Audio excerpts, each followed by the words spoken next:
நாம் அரசியலுக்கு வந்ததிலிருந்தே நம்மளை பற்றி நிறையா சில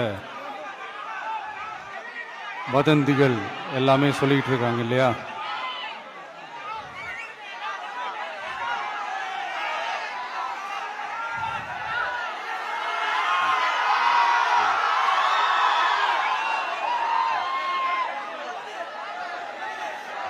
ஒரு சின்ன விஷயம் நான் சொல்லிட்டு போயிடுறேன், கொஞ்சம் சைலண்டாக இருங்க ப்ளீஸ். நாம் அரசியலுக்கு வந்ததிலிருந்தே நம்மளை பற்றி நிறையா சில வதந்திகள், அந்த டீம் இந்த டீம் அப்படிலாம் சொல்லிக்கிட்டு இருக்காங்க இல்லையா? ஆனால் இவர் எந்த டீமும் கிடையாது, மக்களுடைய டீம், பீப்புள்ஸ் டீம் அப்படின்னு எல்லாருக்கும் தெரிஞ்சதுக்கப்புறம் வேற என்ன அவதூறு பரப்பலாம் இவர் மேலே அப்படின்ட்டு ட்ரை பண்ணி எல்லாமே அவங்களுக்கு ஒர்க் அவுட் ஆகலை.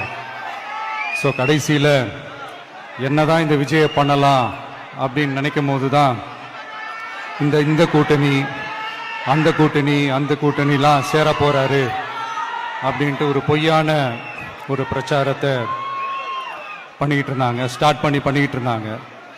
இந்த நியூஸ் எல்லாம் கேட்டு நீங்கள் கொஞ்சம் கன்ஃபியூஸ் ஆயிருப்பீங்க. அதனால் இங்கே மறுபடியும் ஓப்பனாக தெளிவாக ஒரு விஷயத்தை நான் சொல்கிறேன்.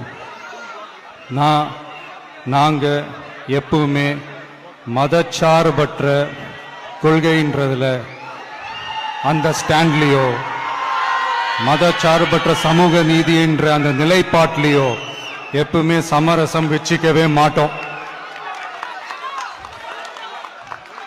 நம்மளுடைய தலைமையில தான் ஆட்சி அப்படின்றதுல எப்பவுமே உறுதியா இருக்கிறோம்.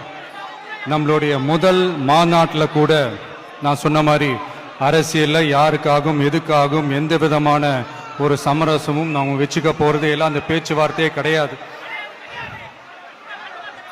சரிங்களா?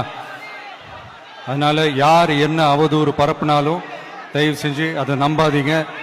எல்லாம் வல்ல இறைவனின் அருளால் நாம நினைச்ச டார்கெட்டை நம்மளால நிச்சயமா அடைய முடியும். இன்னைக்கு என்னுடைய இஸ்லாமிய சகோதர சகோதரிகளுக்கு என்னுடைய ரமலான் நல்வாழ்த்துக்கள். கான்பிடண்டா இருங்க, நல்லதே நடக்கும், வெற்றி நிச்சயம்.